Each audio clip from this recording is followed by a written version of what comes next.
नमस्कार, वंदे मातरम। मैं हूं श्यामगिरी। आप देख रहे हैं हमारा चैनल मुद्दा भारत का। मुद्दा भारत का यानी मुद्दा आपका। मुद्दा है महाराष्ट्र की राजनीति का।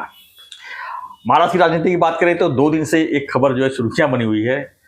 वो खबर यह है कि सदा सरोगर जो इसमें सिंधुकूट में विधायक हैं, मंत्री भी हैं शायद, मंत्री नहीं है, विधायक हैं। उन्होंने सोलापुर की एक सभा में कहा कि हमें मातोश्री से आदेश था कि मनोहर जोशी जो पूर्व मुख्यमंत्री थे उनके घर पे जो है पेट्रोल बम से हमला किया जाए। क्या है पूरी सच्चाई इसके पीछे, इसी में हम चर्चा करेंगे हमारे स्वर्गीय अनिता जी से और जानेंगे कि ये जो बड़ा गौ विस्फोट के पीछे क्या रहस्य है जो कि 23 साल बाद जो है सामने आया है। सर, क्या लगता है आपको ये जो उबाठा और शिंदे साहब गुट के बीच में जो लड़ाई के बीच में जो एक एक रहस्य आ रहे हैं, कितना खतरनाक मानते हैं इसको सर कि पूरे मुख्यमंत्री के घर पे पेट्रोल से आग लगाने की घटना नहीं हुई नहीं, लेकिन उनका कहना है तो कि उद्धव ठाकरे ने आदेश दिया है, उद्धव ठाकरे ने घर जलाने का आदेश दिया है, ऐसा संदेश संजय राउत ने हमें दिया। डायरेक्ट उद्धव ठाकरे ने उनको नहीं बताया, उन्होंने बोला कि संजय राउत ने हमें बताया कि उद्धव जी का आदेश है कि उनका घर जला दो। क्यों? लेकिन ऐसा बताया, ऐसा कौन बोल रहे हैं? सदा सरवणकर। ऐसा सदा सरवणकर 23 साल के बाद बोल रहे हैं जी। हाँ? मैं आपको एक उन्होंने रहस्य स्फोट किया है ना, ठीक है, मैं गोप्य स्फोट करता हूँ जी। सर, हम उद्धव ठाकरे के विरोधी है क्योंकि उनकी जो कुछ खामियां हैं वो नहीं पसंद, हमें पसंद नहीं है तो नहीं है जी। उनकी जो कमियां उसके बारे में हम बोलने को थकते नहीं है, हम बोल देते हैं। संजय दोस्त होते हुए, मिलिंद नार्वेकर दोस्त होते हुए भी हम उद्धव के ऊपर कमेंट करते बेबाक कमेंट करते हैं। और कई बार तो उद्धव ठाकरे संजय को पूछते हैं कि बघितलं का तुझे मित्र मला काय बोलतायत। अच्छा। देखते हैं वो सर, हाँ, वो अपने वीडियो देखते हैं, हिंदी भी देखते हैं, मराठी भी देखते हैं। और संजय भी नटखट है, वो उनको वही वीडियो देखता है जिसमें उनकी निंदा होती है। तो वो बैठते हैं साथ में। कई बार मुझे तो पता चलता है क्योंकि संजय और मैं रात को दिन में एक बार तो बोलते ही है एक दूसरे से, और कोई बात हमकी वाली एक दूसरे से छिपी नहीं है। तो उद्धव ठाकरे के बारे में मुझे जीवी लगाने को दिल नहीं करता है उसको। तो उद्धव ठाकरे के बारे में मेरे मतभेद जरूर है, मनभेद भी है, मैं दिल से उनको नहीं चाहता हूँ, मगर फिर भी सर हम मुद्दा भारत में जो भी बोलते हैं सच ही बोलना चाहिए लोगों को, सच्चाई नहीं सर। कैसे है ना, मैं प्रोफेशनल कमर्शियल पत्रकार हूँ जी। अफवाहें छोड़ना, गॉसिप उठाना, ये करना, ये मैं जिंदगी भर करते आया हूँ। पर जब मैं आपके बाजू में बैठता हूँ तो मेरे अंदर की अंतरात्मा जाग जाती है, क्योंकि आपकी आत्मा जो है वो पवित्र है। आपका जो जिंदगी में देख रहा हूँ, जो मुसीबतें आज आप झेल रहे हैं, जो कठिनाई आप महसूस कर रहे हैं, जिसका जिक्र हम करते हैं सर, वो कठिनाइयाँ और वो जो परेशानियाँ हैं आपकी, उसका दूसरा कोई कारण नहीं है, आप आपकी सत विवेक बुद्धि से काम करते हैं। अगर आप भी कमर्शियल प्रोफेशनल हो जाएंगे और धंधे, पत्रकारिता धर्म छोड़ के धंधे में आएंगे तो सकल आपके पास मर्सिडीज होगी, मुझे मालूम है। ये मुझे मालूम है, मगर आप एक व्रतस्थ ऋषि की तरह आपकी पत्रकारिता करते हैं। तो अभी आपके बाजू में बैठ के मैं नहीं झूठ बोल सकता, तो मुझे सच ही बोलना है। तो भले मेरा उद्धव से मनभेद है, मैं उनका विरोधक हूँ, यहाँ तक जाके मैं बोलूँगा। संजय का दोस्त हूँ, मगर मैं सर एक बड़ा विधान करता हूँ जी। और एकनाथ जी शिंदे अपने कितने दोस्त, एकदम जिगरी दोस्त हैं, फिर भी मैं ये विधान करता हूँ क्योंकि एकनाथ शिंदे अपनी जगह है। सच्चाई और झूठ के बारे में उन्होंने अब तक हम कितनी बार मिलते रहते हैं, कल भी मैं उधर ही था, उनके साथ ही था, तो कभी उन्होंने मुझे ये नहीं बोला ये कैसा बोल रहा है, वो कैसा, ये झूठ मत बोलो, या बोले ये झूठ बोलो, ऐसा बोला नहीं कभी, या ये फेंक दो, ऐसा बोला नहीं। वो भी आपकी तरह थोड़े से ये करते हैं। वो बोले देखो, पत्रकारिता की मर्यादा में जो सच है वो आप बताओ, सच सामने आनी चाहिए, सच सामने आना चाहिए। तो अगर मैं अभी ये जो गोप्य स्फोट करने जा रहा हूँ तो शिंदे साहब भी मुझे मिलेंगे अगली बार, तो ये नहीं बोलेंगे कि भाई तुमने ऐसा क्यों बोला, वो बोलेंगे कि तुमको सच ज़्यादा मालूम है, जितना उनको मालूम है वो शिवसेना में थे करके, उतना ही सच मुझे मालूम है कि संजय साथ तब भी मैं एक जिगरी दोस्त जी। था। उस समय तो उद्धव से भी मेरी बातें होती थी और मुलाकातें भी बहुत होती जी, जी। थी। हम तो कई बार, और जो एक सन की जगह बात हम बैठे कर रहे हैं शायद उसमें मुख्यमंत्री विधायक नहीं थे, 2000 में, नहीं थे। तो सर नहीं उसका संबंध नहीं है सदा सरवणकर। सर सदा सरवणकर, जी आमदार सदा सरवणकर 100% झूठ बोल रहा है। झूठ। झूठ झूठ झूठ झूठ। समय ये चर्चा आज हो रही है 23 साल के बाद, मगर उस समय भी मैं वहीं पे था। जी जी तो मुझे ये क्या एग्जैक्टली हुआ इसका पूरा वृत्तांत तो मालूम है, इतिहास मालूम है मुझे। सर सदा सरवणकर को काबू में लाने के लिए अगर किसी ने प्रयास किए होंगे तो वो संजय राउत ने किए। ये मान नहीं रहा था जी सर, ये घर के नीचे पहुंच के गाली गलौज कर रहा था, बद्दी बद्दी गालियां दे रहा था। मनोज जोशी ऊपर 10वें माले पे रहते जी वो बिल्डिंग में। मैं मेरे ख्याल से 200 बार गया हूँ वो घर में। नीचे ऐसा एक पार्किंग प्लेस है, वहां पे आके ये गाली गलौज करते थे। कौन सा? जितनी सदा सरवणकर सरवणकर। और उसके लोग जितनी भद्दी गालियां दे सकते हैं वो जी उनको दे रहे थे। और क्यों लेकिन सर टिकट काटा करके, सब टिकट काटा करके देखो 99 में। हाँ 99। तो ऐसा हुआ गया है कि जितने भी टिकट काटे वैसा वस्ताद है अपना, उस्ताद ये तुम्हारा, ये वस्ताद जोड़िए।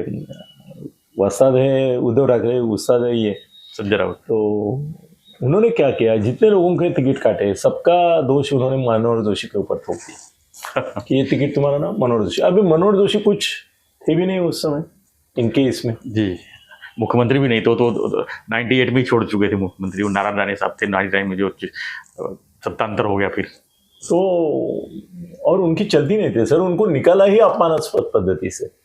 सिर्फ नारायण राणे साहब ने ऐसा बोला कि मनोहर जोशी जो महीने में देते हैं वो मैं दिन में दे दूं, एक दिन में करके उनको हटाया। भाई मनोहर जोशी ये कंधे पे सर रख के रोए हैं उसके बारे में। जब राजीनामा दे के वो राज्यपाल के पास आए पहले तो कोहिनूर में आए। कोहिनूर में मैं और उन्मेष बैठे रहते थे बहुत देर तक, रोज हमारा चलता था इंटरेक्शन, मीडिया में क्या करना है ये करना है। वो आए और उनके आंखों से आंसू भरे थे। तो भले वो मेरे से इतने बड़े हैं फिर भी सर फादर फिगर को भी हम ऐसा करते हैं ना, तो उनको लिया तो सर कंधे पे सर रख के रोने लगे। बोले अनिल 2 अपमान हो गए। एक तो ऐसा हो गया कि एक कुलकर्णी करके फालतू आदमी ने, शिवसैनिक ने आके मुझे चिट्ठी थमा दी। सर मनोहर जोशी थे। वो दोपहर को सब ब्राह्मण लोग सोते हैं ना, पुणे में मालूम है ना आपको, जी दोपहर 1 बजे से 3-4 बजे तक कुछ चलता नहीं है, सब सोते। भटजी लोग सोए रहते हैं, दुकानदार हो कुछ हो। तो वो सोए गए थे तो, और उनकी ताकीद रहती थी जब मैं सोता हूँ तो बिल्डिंग गिरे तो मैं जाग जाऊंगा, मगर अच्छा। मेरे को जगाना नहीं, किसी भी चीज के लिए नहीं, किसका भी फोन नहीं देना नहीं, जगाना नहीं। तो वो 2 बजे कुलकर्णी पहुंचा उधर और उसने वहाँ बोल दिया, घर में थे अपने, वो एशियाना करके उनका ये है बिल्डिंग। तो उसने बोल दिया कि अर्जन बाला साहब की चिट्ठी है तो देनी है। वो बोले नहीं, वो 3 बजे उठेंगे तभी लेंगे, अभी नहीं लेंगे। तो बोलो अर्जेंट है वो, क्यों उसको मालूम था चिट्ठी में क्या लिखा है। तो 3 बजे वो अपनी रोज की तरह उठ गए। तो उनके आदमी ने, सेवक ने उनको बोला कि बाला साहब की चिट्ठी है। वो ऐसे नहीं बोले मुझे क्यों नहीं उठाया, बोले ठीक बकतो। तो उनका स्टाइल था, कपड़े बिपड़े पहन के। उनको ऐसा बाला साहब क्या चिट्ठी भेजेंगे, कोई काम ही रहता है, इसका पैसे का काम है, उसका पैसे का काम है, वही चलता था। बाला साहब का चिट्ठी आता था, मतलब अंतुले साहब के जमाने में तो मैं इनके साथ ही था, अंतुले जी के। तो चिट्ठी आती थी, मतलब लंबी लिस्ट ही आती थी, इसका काम करो, उसका काम करो, इसका काम करो, और करोड़ों का कुछ हेरफेर रहता था। तो मनोहर जोशी ने वही समझा कि भाई और एक चिट्ठी आ गई, किसी का काम करना होगा, करेंगे, उसमें क्या है। तो बाद में जाके उन्होंने देखा तो चिट्ठी में लिखा था कि ही चिठ्ठी पाहताच राज्यपालांकडे जाऊन आपण राजीनामा द्यावा मुख्यमंत्री पदाचा, कोणाशीही संपर्क करू नये, माझ्याशीही नाही, क्योंकि उनको डर था कि प्रमोद महाजन उनके साथ था ना मनोहर जोशी के, जी। तो वो तुरंत कांडी घुमाएंगे, भाई इसको कुछ करेंगे। वाजपेयी जी को बोलेंगे, इसको बोलेंगे। तो बोले किसी को नहीं बोलो, मुझसे भी बात मत करो, जाके राजीनामा दे के आओ। और एक छोटे फालतू आदमी के साथ भेजा, तो डबल अपमान हो गया उनका। पर वो भी Accept किया। संभल गए, बोले ठीक है मैं राजीनामा देता हूँ। जाके राजीनामा दे के राज्यपाल को मिलके आए, और जहाँ मिलके आए वो वापिस उन्होंने बोल दिया वर्षा में कि बंगला खाली करो। और वहाँ कोहिनूर में आए, मैं ही था और उन्मेष था, तो बहुत रोए। बोले मुझे सुना था मैंने, और बाला साहब ही खुद बोले थे कि तुम महीने में देते हो, बे में नहीं करते हो, वो दिन में दे रहा है, तुम जितना महीने में देते हो। ऐसा मनोहर जोशी को बोले। कौन? बाला साहब। अरे क्या बोले सर, ये बिहान कर्टन बातें बोले तो मुझे तो लगता है ये बहुत घातक एक दिन होगा साबित मेरे। तो सर ये टिकट का मामले में वो ऐसा करते थे। तो उद्धव ठाकरे ने बोल दिया उनको कि मनोहर जोशी ने काटा तुम्हारा, तो गुस्सा हो गया। सदा सरवणकर थोड़ा हॉट हेडेड है, और उसका समाधान सरवणकर वो बेटा है। परसों ही वो सर दोनों मिले थे मुझे। कहाँ मिले थे मालूम है? सदा सरवणकर का बेटे ने या बहू ने एक प्रोग्राम रखा था, वो भी किधर रखा था मालूम है? सामना के दरवाजे में। सामना दादर का जो है ना प्रभादेवी का, उसके दरवाजे में उन्होंने शिंदे का प्रोग्राम, शिंदे गुट की ओर से प्रोग्राम रखा था एक, और अपना श्रीकांत शिंदे आए थे वहां से। तो श्रीकांत मुझे साथ में लेके गए थे वो फंक्शन को। वो बोले चलो जरा देखो आपका कैसा जलवा रहता है उधर पेपर, ये हमारा शिंदे गुट का। तो मैं श्रीकांत शिंदे के बाजू में खड़ा था, तो सदा सरवणकर आए, बोले मी सदा सरवणकर। मैं बोला आपको जानता नहीं हूँ क्या? जब से आप पॉलिटिक्स में है शिवसेना के, तब से मैं भी हूँ, मतलब मैं भी पॉलिटिक्स में हूँ इधर, मैं आपको जानता हूँ अच्छी तरह से। समाधान सरवणकर की बीबी मेरे ख्याल से उसमें इनिशिएटिव ली थी, तो मेरी मुलाकात भी हो गई, और बड़े प्यार से बोले थे मुझे। सदा सरवणकर से भी मेरी कोई पर्सनल ये नहीं है, मगर वो झूठ बोल रहे हैं। सर ऐसा हो गया कि वो गुस्से में जब उनको उद्धव ने बताया कि ये मनोहर जोशी ने किया, तो शिवसैनिक है सर, एक बात याद रखो, शिवसैनिक तब शिवसैनिक ही हुआ करते थे। अब जरा थोड़े से शिवसैनिक जो है उनका अंदर का जो वाघ है वो कहीं शेड़ी बन गया, कभी बिल्ली बन गया, ऐसा हुआ है कई जगह। और ये अभी शिंदे साहब के साथ जो है वो अभी तेज तरार है बहुत सारे उनके ऊपर। तो जैसे सब्जी जो है वो शेड़ी होती है तो उसके ऊपर पानी छिड़कते हैं, वैसे शिंदे साहब बीच बीच में सबके ऊपर पानी छिड़कते हैं। चिंता नको गुरु, तुला मंत्री करीन, तुला महामंडळ देईन, तुला तो ताजे तवारे हो जाते। तो उस समय ये सदा सरवणकर वहां जाके बहुत गाली गलौज किया नीचे। तो उस समय ये तो तुम्हारा था नहीं, ये सब लफड़ा कुछ नहीं था ना, सोशल मीडिया थी ना, तो कुछ मगर चैनल भी कहाँ थे सर? खबर पहुंच गई। तो उसका एक आदमी सामना में गया और इसको मिला, तो उसने बोला कि मनोहर जोशी के घर के सामने ये कर रहे, वो कर रहे, वो कर रहे। तो संजय राउत ने, मेरे पास कंफर्मेशन भी है, ये ऐसा नहीं मैंने छोड़ा कि कल सुबह सुना और संजय से बात नहीं की। संजय ने बोला कि अभी मनोहर जोशी महाराष्ट्र के मुख्यमंत्री है, शिवसेना के बड़े नेता हैं, उन्होंने टिकट काटा भी है समझो, तो क्या तुम उनका घर जलाओगे?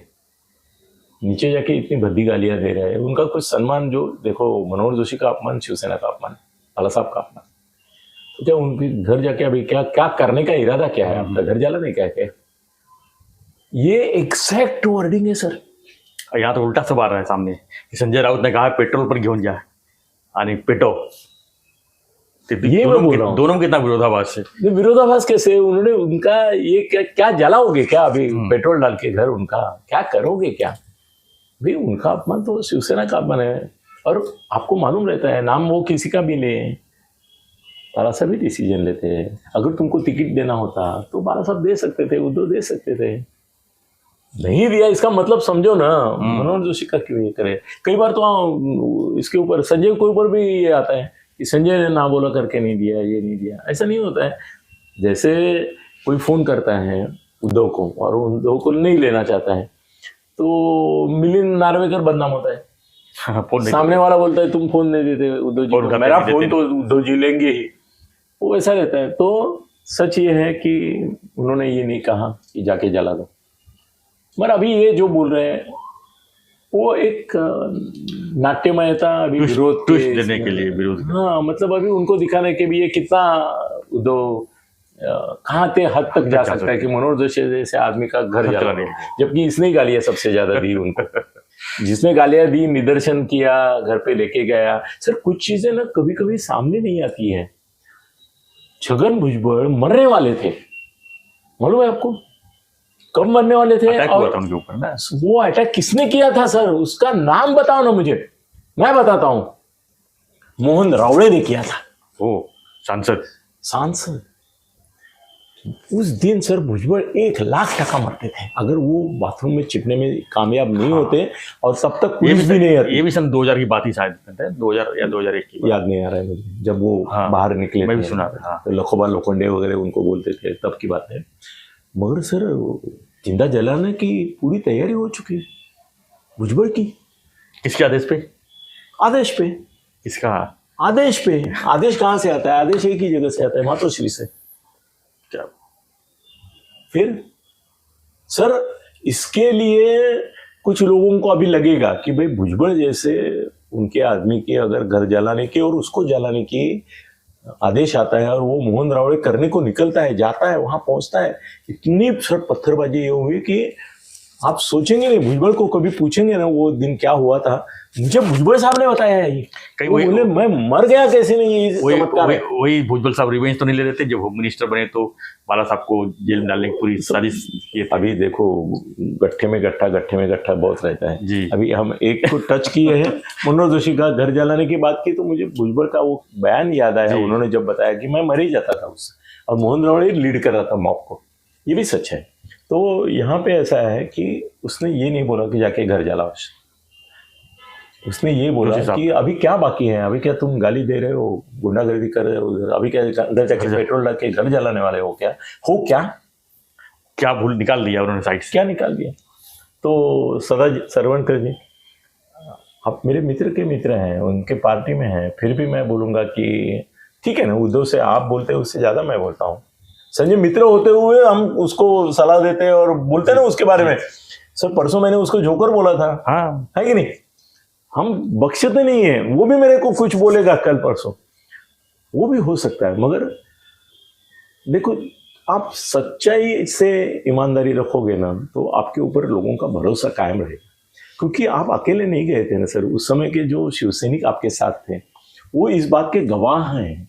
और उस जो मॉब सदा सरवणकर के साथ उस दिन था, उसमें से 5 शिवसैनिक सर आज उद्धव के साथ बाकी है अभी। हाँ, तो वो बोलेंगे ना कल आके स्टेटमेंट लेके कि भाई हम साथ में थे सदा जी के, तो उन्होंने तो ऐसा नहीं बोला था। और ये जो संजय ने बात की वो भी ऐसी थी। तो अभी मेरे ख्याल से मैंने जितना हो सकता था उतना गोप्यस्फोट किया आपने। गोप्यस्फोट किया है। सदा जी आप मेरे चाहने वालों में से हो, क्योंकि उस दिन आपने मेरे YouTube का सर प्यार से जिक्र किया था। मैं भी आपका एक सम्मान करता हूँ।